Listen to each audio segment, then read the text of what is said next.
জাঁকজমকভাবে প্রতি বছরের মতো এবছরও লিডসে উদযাপিত হলো বনফায়ার নাইট।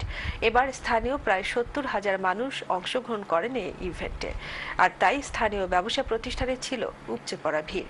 বিস্তারিত থাকছে আমাদের নর্থ কোঅর্ডিনেটর আকরামুল হোসাইনের একটি বিশেষ রিপোর্টে।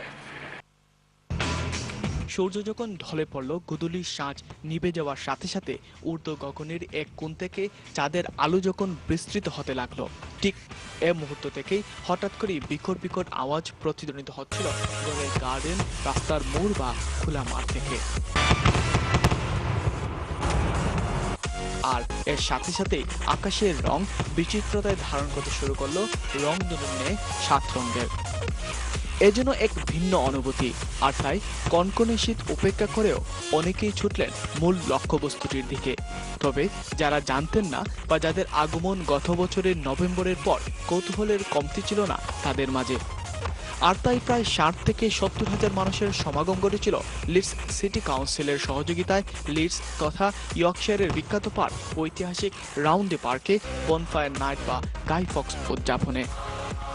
উল্লেখ্য, ১৬০৫ সালের ৫ই নভেম্বর ব্রিটিশ পার্লামেন্ট ভবন গান পাউডার বিস্ফোরণের সাহায্যে ধ্বংস করার পরিকল্পনা করা হয়, কিন্তু চক্রান্তকারী গাই ফক্স ধরা পড়ে যায় এবং নির্যাতনের ফলে সে অন্যান্য চক্রান্তকারীদের নামও ফাঁস করে দেয়।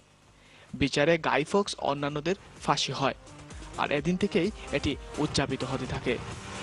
এদিকে স্থানীয় ব্যবসাগুলো বনফায়ার নাইট উপলক্ষে কেমন হয় জানতে চাইলে রেস্টুরেন্টে কর্মরত অনেকেই বুধবারের তুলনায় তাদের ব্যবসা ভালো হয়েছে বলে জানায়। আমরা রেস্টুরেন্টের বিজনেস মোটামুটি আলহামদুলিল্লাহ ভালো হয়েছে।